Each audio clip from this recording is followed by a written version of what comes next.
Merry Christmas.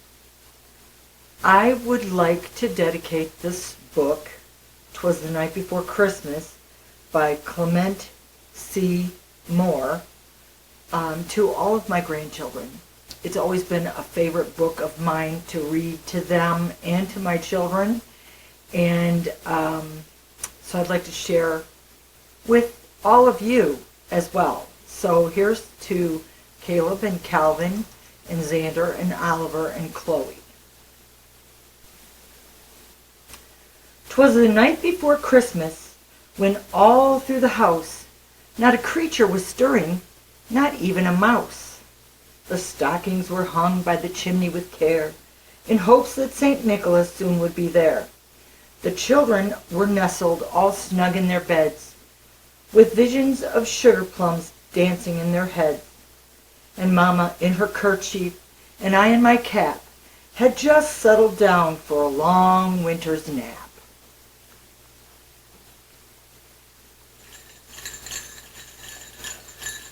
When out on the lawn there arose such a clatter, I sprang from my bed to see what was the matter. Away to the window I flew like a flash, tore open the shutters and threw up the sash. The moon on the breast of the new-fallen snow gave the luster of midday to objects below, when what to my wondering eyes should appear but a miniature sleigh and 8 tiny reindeer. With a little old driver so lively and quick, I knew in a moment it must be Saint Nick.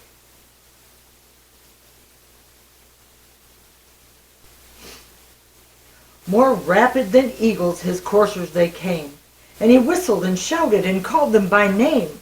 Now Dasher, now Dancer, now Prancer and Vixen, on Comet, on Cupid, on Donner and Blitzen, to the top of the porch, to the top of the wall. Now dash away, dash away, dash away all.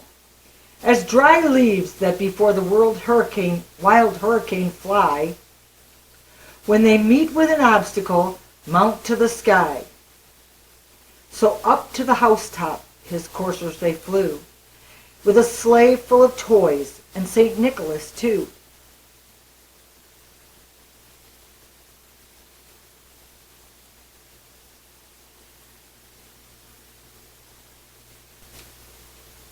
And then, in a twinkling, I heard on the roof the prancing and pawing of each little hoof. As I drew in my head and was turning around, down the chimney St. Nicholas came with a bound. He was dressed all in fur from his head to his foot, and his clothes were all tarnished with ashes and soot. A bundle of toys he had flung on his back, and he looked like a peddler just opening his pack. His eyes, how they twinkled, his dimples, how merry, his cheeks were like roses, his nose like a cherry, his droll little mouth was drawn up like a bow, and the beard on his chin was as white as the snow. And the stump of a pipe he held tight in his teeth, and the smoke, it encircled his head like a wreath.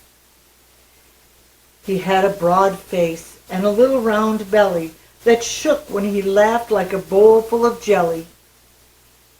He was chubby and plump, a right jolly old elf, and I laughed when I saw him in spite of myself.